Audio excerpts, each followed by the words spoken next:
Olha só, gente, agora, já que eu falei sobre Dia do Consumidor, eu vou falar sobre um assunto importante, porque a longa fila de espera do SUS leva muitos brasileiros a contratarem assistência médica privada.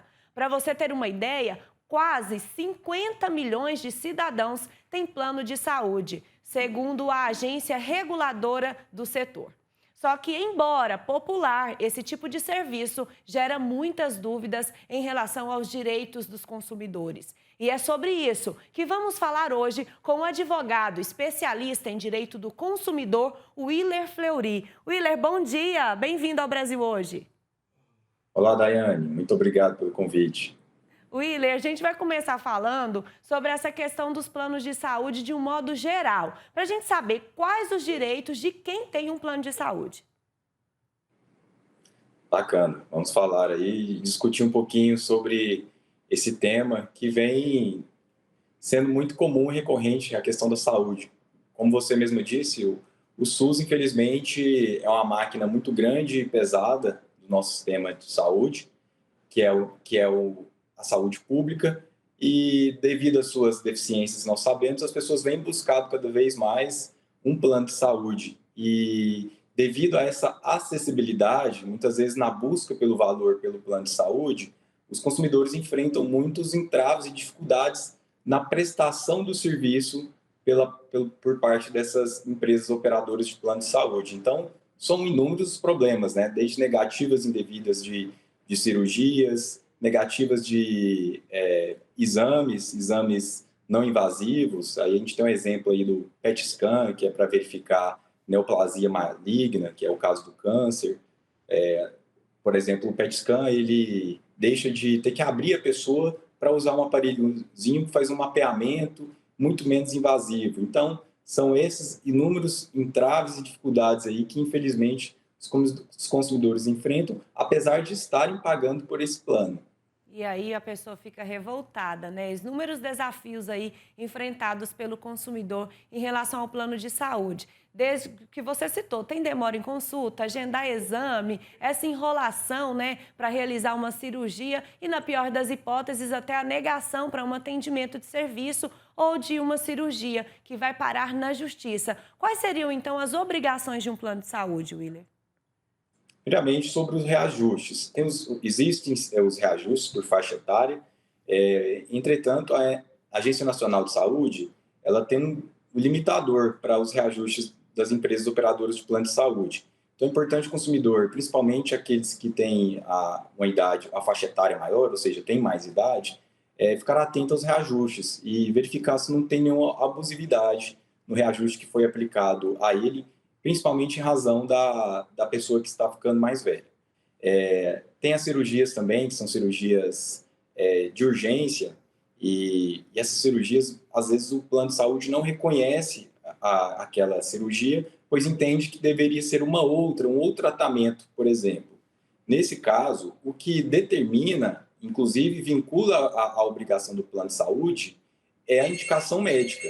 Então, se a gente tem uma indicação médica no sentido de trazer um diagnóstico, seja do exame ou de uma cirurgia, que é a mais indicada para o paciente, então deve prevalecer a indicação médica para aquele paciente e não que o plano de saúde entende que é melhor. Até porque a gente está numa indústria, né?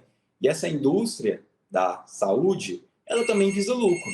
E da mesma forma, assim trabalham os planos de saúde. Então, as negativas que são realizadas devem ser, o consumidor deve buscar informação e deve buscar a possibilidade de discutir isso, seja no âmbito administrativo, na própria seguradora de saúde ou no próprio plano de saúde, ou seja, nos canais, caso necessário, os canais da Agência Nacional de Saúde, ou até mesmo por meio de um advogado, buscar o Poder Judiciário para conseguir de forma urgente aquele tratamento ou aquele exame. Aí você falou sobre a ANS, que é a Agência Nacional de Saúde, e o advogado. Então, primeiro, a pessoa tem que ir na Agência Nacional de Saúde, se não resolver, ela procura um advogado. Como que é o processo? O PROCON também entraria nisso? Aí depende. Não necessariamente o PROCON. Como é uma atividade regulada, o indicado é procurar a agência reguladora. Nós temos diversas, aqui no Brasil, temos diversas agências reguladoras. Aí, no caso do plano de saúde, nós temos a ANS, que delimita várias regras, tanto para proteger os planos de saúde, tanto para trazer regras claras. Então, o ideal é que ele possa buscar a ouvidoria da ANS, no caso de alguma negativa, e que essa negativa que não seja um caso urgente. Às vezes é um exame, é algo mais simples. Se ele foi negado o direito, ele pode sim buscar os canais de ouvidoria da própria ANS para conseguir aquilo de forma até mais econômica, sem ter, às vezes, que gastar o tempo, investir a respeito de buscar o judiciário. Agora, Daiane, se o direito dessa pessoa, aliás, se o problema de saúde dele invoca uma urgência, uma emergência, o ideal é que ele busque diretamente uma tutela por meio do Poder Judiciário, até em razão da eficácia, porque nem sempre vai dar tempo de o consumidor buscar a agência reguladora para resolver isso, porque vai demorar. Então, a gente sabe que tem casos de urgência que o tempo vai dizer muito. Então, por isso, o mais indicado, a depender da situação, ressalto, é buscar até o Poder Judiciário. A gente vê muito isso, né? As pessoas que precisam de cirurgias caríssimas, tratamentos caríssimos, recorrem ali e geralmente o Poder Judiciário dá a favor para a pessoa, né? Para o cliente. Sim, e às vezes tem cirurgias caríssimas aí de R$ 1 milhão, e essa cirurgia é que vai salvar a vida da pessoa.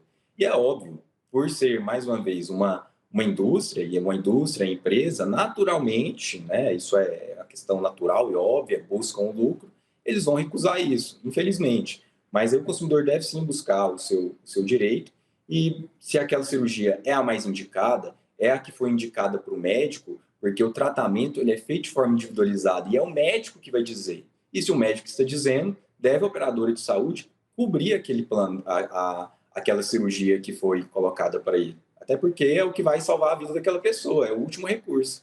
Willer, agora uma coisa que deixa todo mundo que tem plano de saúde revoltado é a espera. É para marcar daqui um mês, para esperar lá o médico atender 3 horas. Essa questão de emergência também é uma demora. O que fala o direito do consumidor em relação a isso? Daiane, a gente vê aí no mercado muitos planos de saúde que estão trabalhando de forma superlotada, às vezes fazendo mais contratos do que conseguiria de fato absorver. É óbvio que as deficiências vão vir naturalmente em razão dessa oferta maior do que a prestação de serviço conseguiria absorver. É claro que as questões individuais, o consumidor ele pode buscar esses canais, como dissemos agora há pouco. Entretanto, também cabe às agências reguladoras fiscalizarem essas empresas de plano de saúde. E no caso da demora, o consumidor ele pode buscar diretamente o plano de saúde para fazer uma denúncia disso aí direto no canal. E se isso lhe trouxe algum prejuízo, às vezes não foi um risco, não se tratava diretamente de um risco de morte, mas às vezes uma demora exacerbada. Então é bom ele registrar isso, guardar os protocolos de atendimento, porque se isso lhe trouxe um prejuízo, por exemplo, de ordem financeira ou de ordem moral, ele pode buscar essa reparação posteriormente por meio do Poder Judiciário. Mas é fato que a pessoa deve analisar antes o plano de saúde, as coberturas. A ANS delimita coberturas mínimas para cada plano. Os planos coletivos eles têm diferença dos planos individuais. Então, tudo vai ser da particularidade da contratação do paciente e consumidor em relação a esse plano. E existe um limite de espera? Porque a gente sabe que tem lugares que 15 minutos, 20 minutos, em relação ao atendimento na saúde, existe? Não existe um tempo específico. Os hospitais têm nos seus protocolos a triagem. Quando a gente chega ali no hospital, a depender do quadro de saúde daquele paciente, ele é avaliado no início, e a gente conhece até pelas pulseiras, né? Dá uma pulseira amarela, dá uma pulseira vermelha.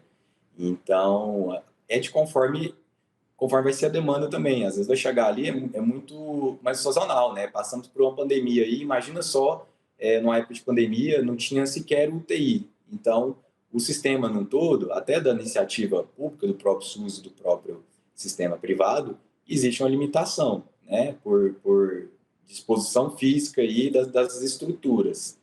Então, não existe uma lei que normatiza especificamente o tempo que a pessoa pode ou não aguardar. É claro, se ela tem um quadro que demanda um atendimento imediato, ela tem que ser atendida imediato, sob pena ali daquele hospital, ou seja, do plano de saúde, responder por eventuais danos causados.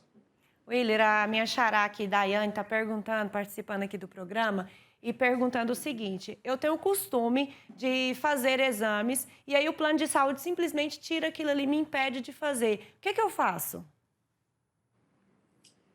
Se ela tem essa prescrição por um médico, o plano de saúde, via de regra, ele não pode negar essa cobertura. Então, se é um caso de cirurgia, se é um caso de exame, como exemplo, esse exame do PET scan, que é um exemplo aí clássico das pessoas, se tem um tumor nela, não há necessidade de abrir a pessoa, fazer um corte, um risco de infecção, um risco de potencializar um risco de morte, sendo que você tem o exemplo do exame do PET scan, que ele é uma câmera, é uma espécie de uma sonda que ele vai ali por dentro do organismo da pessoa, identifica, faz uma leitura daquele tumor para que seja trazido o melhor procedimento ali para a retirada do tumor. Então, o que manda ali é a prescrição do médico. Se assim ele determina, ele prescreve aquele exame ou cirurgia, via de regra, o plano de saúde não pode negar essa cobertura. Willer, para encerrar, existe golpe relacionado a plano de saúde? Porque a gente vê muito, né, falar sobre golpe, sobre prejuízo ao consumidor. Brasil é o país do golpe, né, Daiane? Isso não sou eu que estou dizendo, isso são índices aí de pesquisas. Outro país aí que pareado com o Brasil, o México também, são países aqui na América Latina que, infelizmente, o golpe reina. Um que tem que ter bastante cuidado, que está envolvido tanto a questão de plano de saúde quanto a questão da atividade hospitalar, são de pacientes que são internados em hospitais e, de alguma forma, pessoas mal intencionadas, golpistas, têm acesso aos dados delas e ligam para os parentes ou o responsável da pessoa que está internado, se passando pelo hospital e aí utilizando o WhatsApp, utiliza a logo da empresa, se passando assim por ela e exigindo dinheiro, às vezes por um motivo de uma cirurgia na hora que tem que fazer, então usam muito o gatilho da urgência, e aí você está com seu ente querido doente, mesmo que você tenha um plano de saúde, às vezes você não para pensar que você tem um plano e você estaria coberto na questão financeira pelo próprio plano de saúde. Às vezes a pessoa acaba caindo no golpe e fazendo transferência de valores para procedimentos que não existem de um paciente que está internado. E a pessoa já está num momento fragilizado, às vezes sequer dá conta do que está fazendo, do que fez. Então, tem que ter bastante cuidado. Agora, outros tipos de golpe, para evitar referentes a ofertas de plano de saúde, é verificar o registro. Quando o consumidor assina o contrato de plano de saúde, todo contrato ele tem um registro na Agência Nacional de Saúde. Não só o contrato, bem como a própria seguradora ou o plano de saúde. Então, verificar nesse código o site da Agência Nacional de Saúde, um Google simples que você der, você joga plano de saúde, verificação do número do contrato, você vai conseguir esse acesso, essa informação ela é pública e de fácil obtenção, para verificar se aquele plano está sendo ofertado, se realmente ele existe, se aquela empresa está devidamente regulada, porque toda empresa, para funcionar como plano de saúde, operadora de plano de saúde, ela tem que estar devidamente autorizada pela Agência Nacional de Saúde. Ok, Willer, muito obrigada pela sua participação e fica o convite para você voltar no Brasil hoje. Muito obrigado, Daiane. Espero sim voltar numa próxima. Um Até abraço. mais.